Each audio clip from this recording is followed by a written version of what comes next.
The message came through every communication channel in the galaxy at exactly the same moment. It wasn't a request. It wasn't a plea. It was a command that shook the foundations of the Galactic Council. Find the human who knows my name. 5 words from a creature that hadn't spoken to anyone in over 10,000 years. 5 words that sent the entire galaxy into chaos. Veyron, the ancient dragon, was dying. For millennia, this massive being had guarded the threshold gate, a mysterious portal that no one truly understood. The dragon had been there longer than most civilizations had existed.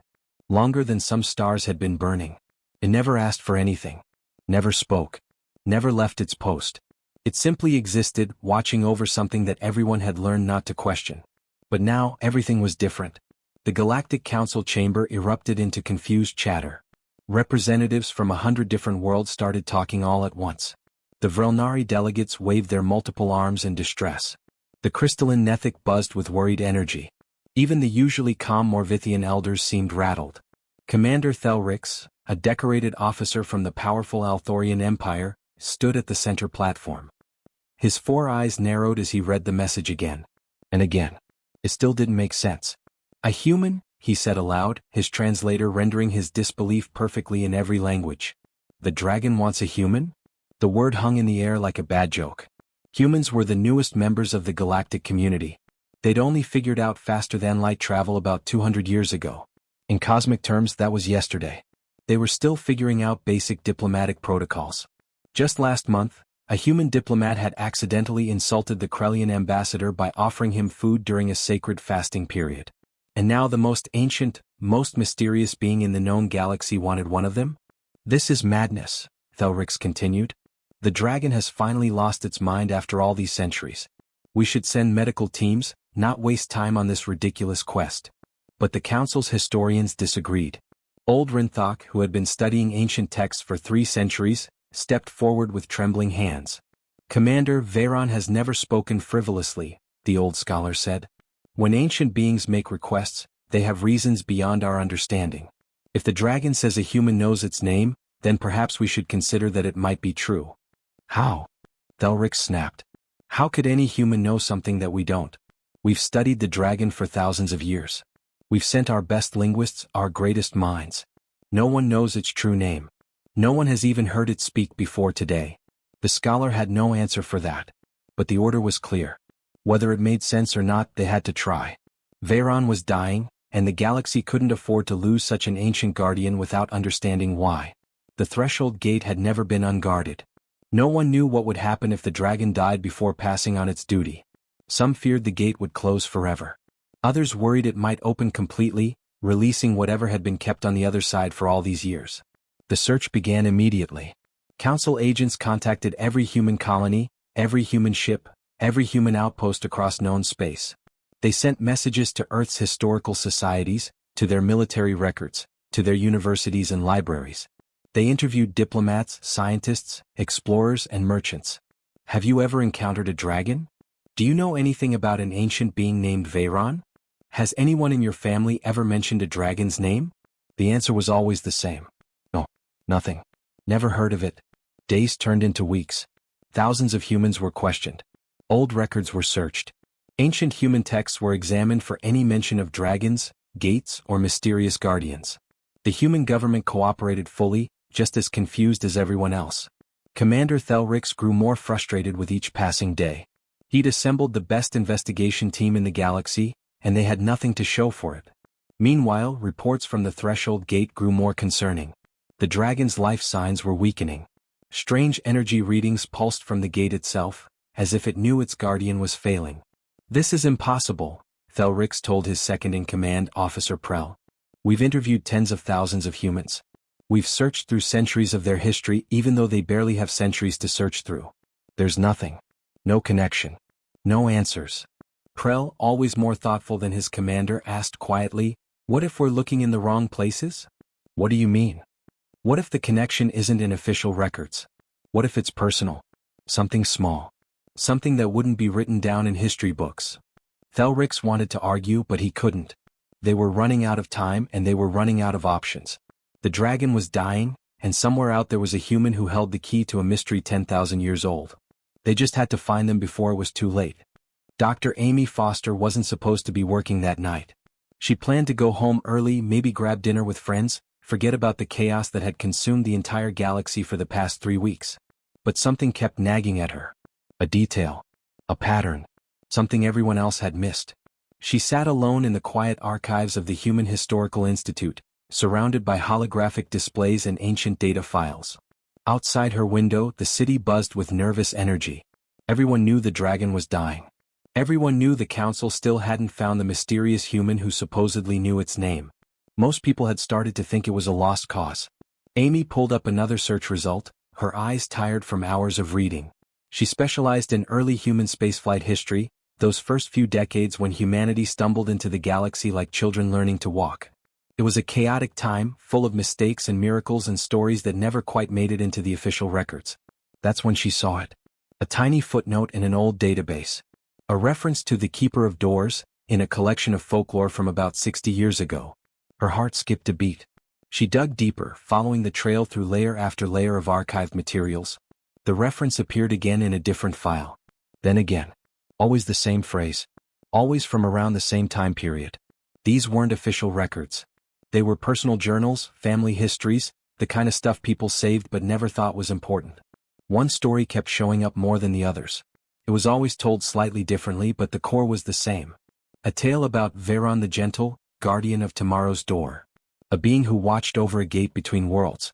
A protector who had been alone for so long that it had forgotten what friendship felt like. Amy's hands trembled as she traced the story's origin. Every version led back to the same source. A small library in the old district of Denver, Earth. A collection donated by someone named Helen Foster. Helen Foster. Amy's grandmother. She sat back in her chair, her mind reeling. That couldn't be right. Could it? She pulled up her grandmother's personal files, records she'd inherited when Helen died 5 years ago. There wasn't much. Helen had been a simple woman. A librarian for 40 years. She loved books, gardening, and telling stories to her granddaughter. Amy remembered those stories. Summer evenings on the porch, Helen's soft voice weaving tales of far-off places and magical beings. One story had always been Amy's favorite. The story of the lonely dragon who guarded a door to tomorrow. "Tell me about Veyron again, Grandma," little Amy would beg. Helen would smile that mysterious smile of hers. "Veyron the Gentle," she'd begin. "The kindest dragon in all the universe who waited by a door for someone to call them friend." "Is it real?" Amy had asked once. Helen had just touched her cheek and said, "It's a tale from a friend, sweetheart. All the best stories come from friends." Amy had thought it was just a bedtime story. Something her grandmother made up or read in an old book. But now, staring at the evidence scattered across her screens, she realized something impossible. Her grandmother had known about Veyron 60 years ago. Before it was famous. Before anyone in the galaxy knew the dragon could even communicate. Helen had known its name. With shaking hands, Amy contacted the council. It took 3 attempts to get through to someone who would listen.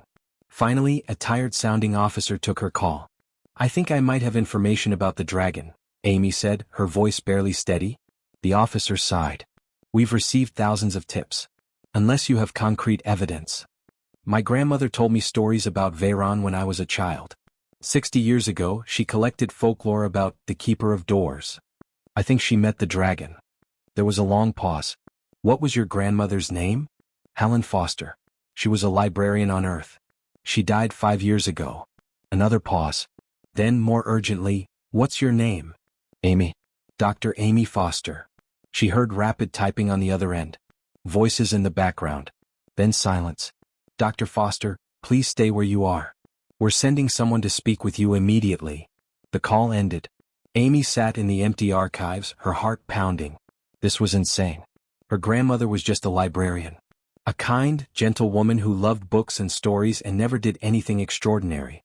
The idea that she'd somehow met an ancient dragon, learned its name, and kept it secret for decades seemed impossible.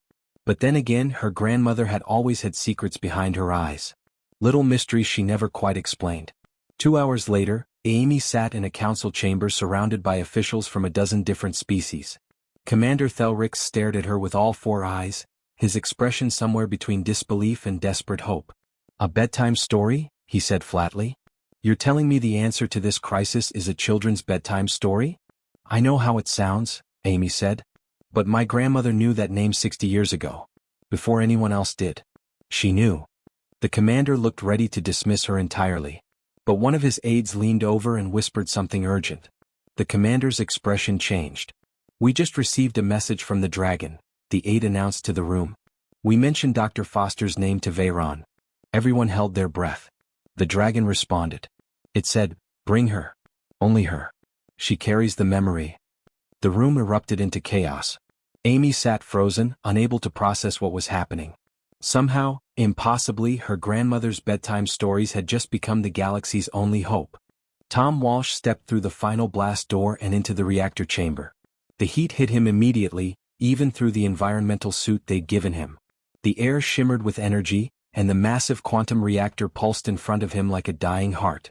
He was completely alone. Behind him, the heavy door sealed shut with a hiss. The quantum interference field surrounding the reactor had severed all communication with the outside world. The scientists in the control room couldn't hear him. He couldn't hear them. Whatever happened next was entirely up to him. Tom set down his maintenance cart carefully, the same cart he'd pushed through these corridors for the past 8 years. His hands were steady. His breathing was calm. While everyone else on the station was panicking, Tom felt something he hadn't felt in a very long time. He felt useful. He walked around the reactor slowly, examining it from every angle. The core was a beautiful piece of engineering, really.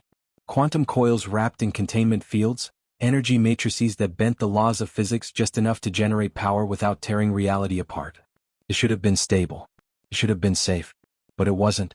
Tom could see the problem written in the way the energy flickered, in the rhythm of the pulsing light, in the high-pitched whine that most people probably couldn't even hear.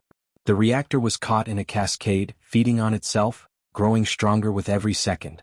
In the control room 3 levels above, the scientists were going crazy. They watched through cameras as Tom approached the main control panel. They saw him pull out his multi-tool, the same basic device every maintenance worker carried.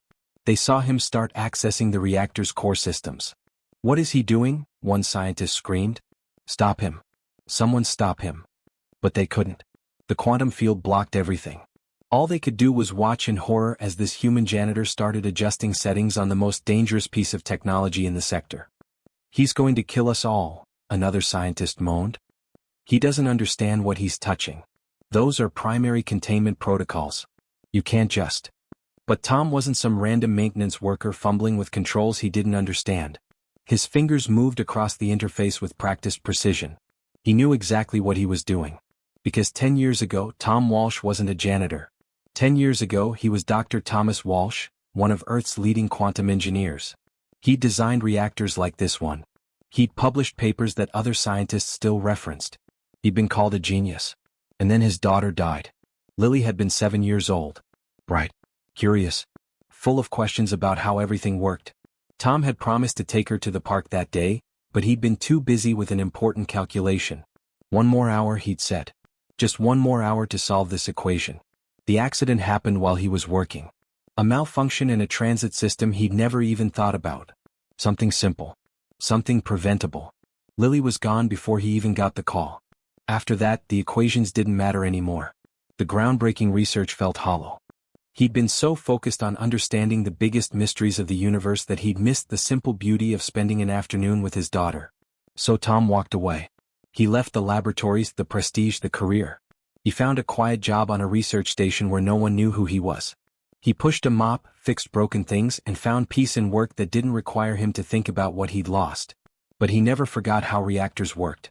You don't forget something like that. It's in your bones, in your instincts, in the way you see the world. And right now, watching this reactor tear itself apart, Tom could see something that all those panicking scientists couldn't. They were too close to the problem. Too focused on complex solutions. Too educated to see the simple truth. The reactor wasn't malfunctioning. It was overcompensating. Someone had adjusted the safety protocols after the last maintenance cycle. Probably trying to be extra careful.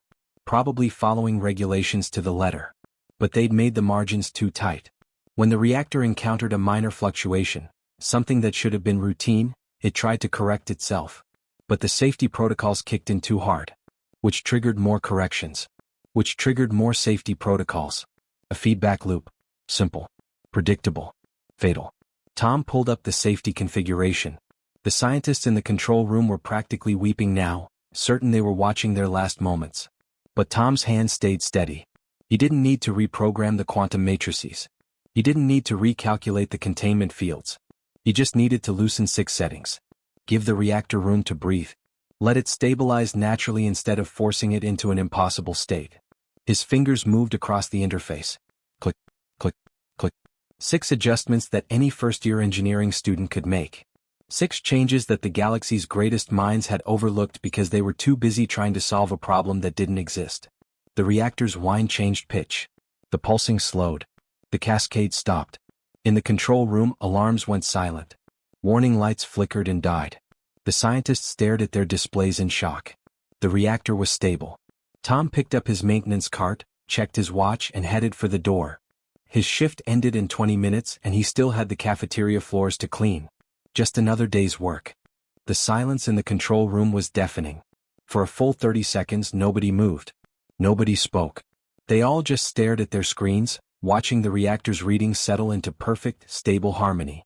Dr. Kelvin Vross, the station's chief quantum physicist, looked at his display and then looked at it again. His 3-fingered hands trembled slightly as he ran the diagnostics for the 4th time. That's not possible, he whispered. Next to him, a younger scientist named Tala was pulling up the maintenance logs, her eyes wide with disbelief. He changed 6 settings. Just 6. Basic calibration parameters that any maintenance program could adjust. But those settings couldn't have been the problem, Vross insisted, his voice rising. We checked everything. We ran 12,000 simulations. The cascade was in the quantum field matrix itself. It had to be. The mathematics were clear. Apparently the mathematics were wrong, Tala said quietly. Commander Thelrix pushed through the crowd of scientists, all 4 of his eyes locked on the main display. Explain what just happened. In simple terms. Vross struggled to find words. The human, the janitor, he fixed it. How? I don't know. What he did shouldn't have worked. He ignored every proper procedure. He didn't run simulations or calculate field dynamics. He just adjusted some settings and walked away. The commander turned to look at the security feed showing the reactor chamber. Tom had already left the main room. The camera caught him in the corridor, calmly pushing his maintenance cart back toward the service elevator. Get him back here, Thelrix ordered. Now. Sir, he's not responding to communications, an officer reported. He's taken off the environmental suit and returned to his regular duties. The commander's expression shifted from confusion to something like frustrated admiration. Of course he has. Up in the station's main cafeteria, Tom was indeed back at work. He'd returned his emergency gear to the storage locker, retrieved his regular cleaning supplies, and was now mopping up a spill near table 7. A group of off-duty engineers sat nearby, completely unaware that the man with the mop had just saved all their lives. Tom worked methodically the way he always did. Start in the corner. Work your way out. Don't miss the spots under the tables. Take pride in the simple act of making things clean. His comm badge chirped. He ignored it. It chirped again. Still ignored. The cafeteria doors burst open. Commander Thelrix strode in, followed by a dozen scientists and officers. Everyone in the cafeteria stopped eating and turned to stare. Tom continued mopping. You, Thelrix said, pointing at Tom. We need to talk. Tom glanced up. I'm working. You just saved this entire station. I just did my job. Tom moved to the next section of floor. Now I'm doing this job. Dr. Vross pushed forward, his scientific curiosity overcoming his shock. How did you know? The solution was so simple, but our models showed it couldn't work that way. We had teams working around the clock. Quantum field specialists from 3 different worlds. And you just fixed it. Tom paused in his mopping and looked at the gathered crowd. He saw brilliant minds, decorated officers, people with credentials and titles and years of specialized training. They all looked at him like he'd performed some kind of miracle. He sighed. You want to know what went wrong? Tom asked. Someone ran a safety inspection 3 weeks ago. They followed the new protocols exactly. Made everything tighter. More secure. Better margins. That should have made it safer, Vross protested. Should have. But whoever wrote those protocols didn't account for resonance feedback in extended operation cycles. The tighter settings worked fine for short-term testing, but over time, they created a situation where the reactor couldn't self-correct. Every little fluctuation triggered safety responses. Those responses caused more fluctuations. More responses. Until the whole thing spiraled. Tom went back to mopping. It's like holding your breath because you're afraid of breathing wrong. Eventually, your body panics. The reactor was panicking. The scientists exchanged glances. It was so obvious, so fundamentally simple. And they'd completely missed it because they were looking for complex problems that required complex solutions. But how did you see it? Tala asked. We have equipment, sensors, AI analysis. We should have caught that. You probably did catch it, Tom said. Buried in some report somewhere. But you were looking for big problems. Quantum anomalies. Field disruptions. Sometimes the answer isn't complicated. Thelrix studied the human carefully. You have training. Advanced training. Nobody fixes a quantum reactor by accident. Tom's hands tightened slightly on the mop handle. For a moment, something painful flickered across his face. Then it was gone, hidden behind the same neutral expression he always wore. I used to do different work, he said simply. Now I do this work. This work is important too. These floors don't clean themselves and people deserve a safe, clean place to eat their meals. He finished the section he was working on and moved his cart toward the next area.